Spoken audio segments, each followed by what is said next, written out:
can do it. You can turn impossible to I am possible. You can, and you can. When I say this to people, they often cringe. They say that, oh, thank you. You can. Of course you can. Because, you, regardless of race, language, or religion, you can. Of course you can. Because you are a celebrity. You've gone on 30 television shows. You are an international best-selling author. And you can speak with a PowerPoint off. So is our amazing Nasira just now. Everyone can. It's so easy, isn't it? Oh, because you've been on the UN stage and you are on the Wall Street Journal and you have spoken at Harvard. Of course you can, Suria. You are so lucky. Who am I? Who am I? Who am I to do what you do? You are superhuman. I am not. I am a nobody. Well, just like a ballerina performing on stage so beautifully, right? What we do not see is the broken bones that goes behind the scenes, isn't it? So allow me to pull the curtains to show you the broken scenes behind the curtains, to show you that special privileges that I got for myself. Well, I was a school dropout. I was okay in primary school. I was okay in secondary school. And then when I went into my pre-university days, I was more interested in boys than books. Sounds familiar? So that was me. That was me. And I was more interested in boys and books. And, it doesn't really help that my relationship with my father wasn't really good. We're staying in the same house, but we don't talk. So he's very authoritative. He said, you do A math and you do accounting. It's very good for you. It's good for your future. Sit for the exams. Well, I did that. I sat for the exams. I did that. I sat for the exams, but I didn't do anything. I wrote my name, index number, and I sat for the exam, but I did not do anything for my accounting paper, for my A math paper, and I got a 0 for both papers. And then got a welcome to the principal's office and a nice VIP exit out of school. So I was kicked out from school. And I didn't want to tell my father. Eventually he found out. But not talking times not talking equals to not talking, right? So I went around bumming in my life, worked at 7-Eleven, worked at the factory, worked at the childcare center, here, there, but nowhere. And I was in a very abusive relationship also, and I was physically abused throughout those years, and my parents didn't even know about it. And suddenly, one day, something happened that totally rocked me, changed my life. My father, who had not been talking to me at all, suddenly just stood up in front of me. And he did the unimaginable. No, he didn't beat me up, no. He just stood and he just cried and cried and cried. Just tears rolling down his eyes. And I was speechless. I didn't know what to do. I don't know how to react. And I just looked at him. And he looked at me in the eye and he just said one sentence. Apa nak jadi dengan kau? What's going to happen to you? And I knew right there and then that I had disappointed him so much. And I was asking myself deep inside, is this what I want to do? Disappointing him. And he's already so old. And I made that decision right on that spot that I was going to change my life, that I was going to take my A-levels again as a private student. But I couldn't say all of that to him. I just said it in my heart, and I did it. I did my night classes, and then eventually, sat for the papers. And just before the exam results were going to come out, he just died of a sudden heart attack. Just like that, he was gone. And I remembered just crying in front of his body, just crying and talking to him. But he was no longer there. It was just too late. I was telling him my plans. I was doing this for you. You know, I love you. Talk to me. Talk to me. But it was just too late. I grew up 10 years wiser just by that incident. And I realized that I could take my own sweet time. But my parents, I don't know when will be their expiry date. So I got my results, and it was really, really good. And I wanted to pursue nutrition, a course that wasn't available at that time in Singapore. So I went, and found out that I got a place in Australia. And when I got that place, and the second thing happened, also changed my life, more than any professors in university would have taught me. I told my mom that I got a place, and she looked at me, and there was this long silence. And she said, "How much?" I said, $60,000, Mom. I knew money that we didn't have at all. And she asked me one question. She said, "Do you really want to study?" And I said, "Yes, of course, if we have the means." And I know we don't have the means, it's okay. "No, do you want to study?" Then I said, "Yes, if I have the chance." Then she said, "How much do you need first?" I said, "At least $6,000, Mom, to pay for everything, the first semester fees and all that." She said, pawn all the jewelry and take everything and just go." And I said, "But how? How am I going to survive month after month after that?" She said, "Just go. We will figure it out. You jump and then the net will appear." That's her philosophy in life. And figure it out, she did. So while I was studying, she took up jobs. She is illiterate. She could not read. She could not write. She's never been to school. So she could only do cleaning jobs. So she was working at the airport as a cleaner, cleaning toilets from 12 midnight all the way till 7 o'clock in the morning. And that money wasn't enough. And then it's done. 7, and she'll continue 10 o'clock all the way till 5 at the condo, cleaning also. And that also is not enough. And when she's done, she'll go to the restaurant, very busy restaurant at Bedok. Dinner time crowd, 6 o'clock all the way till 11. Cleaning the tables, picking up the plates, cleaning the tables, picking up the plates all the way till 11.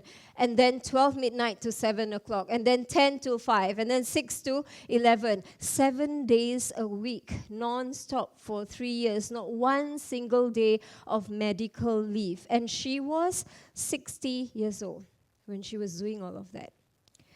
So I knew I could not fail, and I did very, very well. When I was in Australia, I got a student exchange to the US, and then I came back, and finally I achieved my father's dream, that was to be a teacher, which I did. So these are the two amazing people in my life. And I went on, taught for 5 years, studied hard, got a good job, and then things happened, got married, have 2 kids, one after another. That's them now. 15 and 16 now.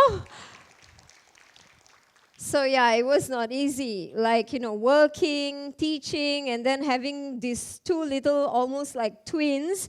And then I decided, I want to quit. I just want to quit. I want that $3,000 paycheck as a graduate. Quit and just do something. So I decided to open up a business, which is a nutrition clinic, because I know how to lose 20 kg without exercise, right? So I knew that this is going to be a big hit. So I opened up my nutrition clinic. 6 months down the road, I owed 5 banks $80,000 because I don't know how to sell. I don't know how to do a business. I only knew how to collect a paycheck. That's all I knew, right? To have a boss pay me money, but I don't know what to do. If you leave me on my own, doing my own business, I wouldn't know what to do. So I was left with that $80,000 that I couldn't go back teaching because when I left, I was still bonded. So I still had to pay the government, which I still have not paid at that time. So I was stuck with this 80K debt. And I cleared that eventually by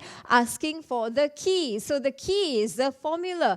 Ask for the key. Always seek knowledge because knowledge empowers you. I know how to lose 20 kg in 3 months, but I don't know how to make $20 in 3 months. So I needed the marketing knowledge, the business knowledge, and I soaked them up like a sponge, and I made it finally. I net about $250,000 in my first business, a second business attempt in the education business, and it was all good and great until I lost everything again. Why? Because I have the first M. The first M is knowing how to make money. But I didn't have the second M, which is how to manage my money. I invested my money not in a property, none of that, but I gave $80,000 to a friend who wants to open up a boutique. You should have been my best friend at that time, right? So, and then $20,000 for an equipment for a gym, and I have 2 gyms at that time. So these businesses all went bust, and I lost $500,000. And at this period also, I went through my divorce. So I didn't have a home. I was living in my office, and I couldn't live with my kids because I was broke. So it was the lowest point, really, in my life at that time. Suicidal is like an understatement at that moment. To be minus $500,000 and going through all of that. And that was a time I remembered what my mom said. My mom said that you need to have a why that makes you cry. And you will have a way that makes you fly. And what were my why? My 2 kids were my why. They were the one who gave me the fuel to get me going. They would say, they were very young at that time, and they'll come to me and they'll say that, Umi, they say that you don't love us, Umi. Umi, they say that when you die, there'll be a lot of money on your grave, Umi. Like what?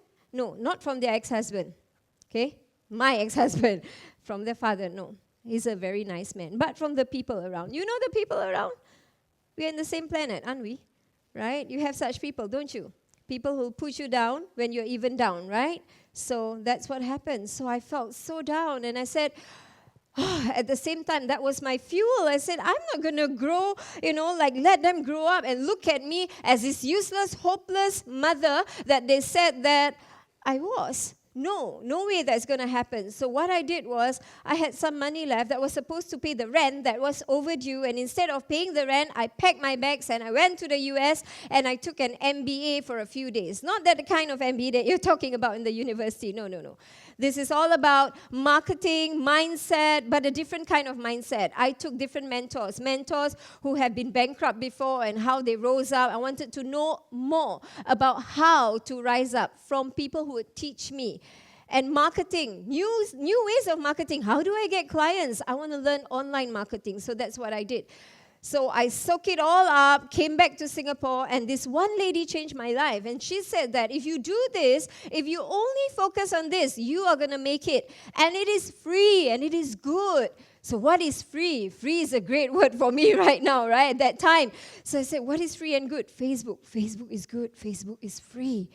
So I decided to come back and just figure out this Facebook monster. How do you make money? Posting pictures on Facebook, your cat or whatever, what you eat, right? So I figured it out. I cracked the code. I had my fan page and I became famous on Facebook. And it brought my sinking Titanic up. I got a lot of clients from Facebook. And I got many such messages as well. Please help me, Suria. Please help me, and help me. So I decided to run classes after classes, and it was about helping people, teach them how to fish instead of giving them the fish. And I started new businesses, and that was when I broke my $10 million sales. And I earned my $500,000 in just 10 months. And I got my biggest dream come true. And that was to have a birthday party for my daughter in my own house, which I did. And I remembered my daughter, you wrote me a note, and she said, Umi, this is the best day of my life, and I'll never forget that for the rest of my life. And that saved my dignity. So I went on with my life, and the dignity was reclaimed. I was able to send her to a good school. She did very well, and this was a moment of triumph because this useless, hopeless, good-for-nothing mother is the one that finally is able to reclaim her dignity again. And I got a cat. I love cat, but this cat is a different league, right? And it is not just about this cat, right? And I don't have a driving license, by the way. So it is not about the material, but it is the smile on my mother's face, and that is priceless. That is truly, truly priceless. And we just need to have that why that makes us cry, the why that is going to keep us going, the smile on the people's face that matters to us, and that's going to keep us going. Through the lives, ups and downs, and all these challenges in my life. And I've realized that there's one thing, that no one owes me a living. No one owes me a living. And I have guiding hands in my life, mentors, people who have helped me. My mom, she's a teacher to me. My friends, the people who believed in me when no one would believe in me. And my enemies and my haters, they are also my mentors. Because their feedback, their criticisms are fuel for me. And I use their criticism to fuel me, and I never run out of energy, right? So, through the University of Hard Knocks in life, and that is the experience in life. The best teachers are the experiences in life. The experiences in life, the ones that has helped me, mold me into what I am, being sexually abused at age 5, and being physically abused through all my teens, have molded me into the woman that I am today, from a so useless, hopeless person that I was, to a woman who now champion for the causes of sexual and physical abuse and adopting charities where I could reach out to them. And this school dropout who finally made the grade and studied in 3 universities have taught me that every child is a potential genius. And there's 2 sides to the coin. And the most important coin is a coin that the parents play to nurture the child through positive parenting. And through being divorced twice, have taught me and empowered me to now empower other women, other single mothers who are struggling financially. And through being an entrepreneur who have lost 580,000, have taught me to explore new horizons beyond borders, beyond anything else, and explore anything that is possible that can help create an income besides that just one paycheck. So eventually my mess has turned into a very, very beautiful message. And I know that everyone, regardless of race, language, and religion, beyond all our borders, we all can make it. We just need to have a why that makes us cry, and we will find a way that makes us fly. See you at the top. Thank you.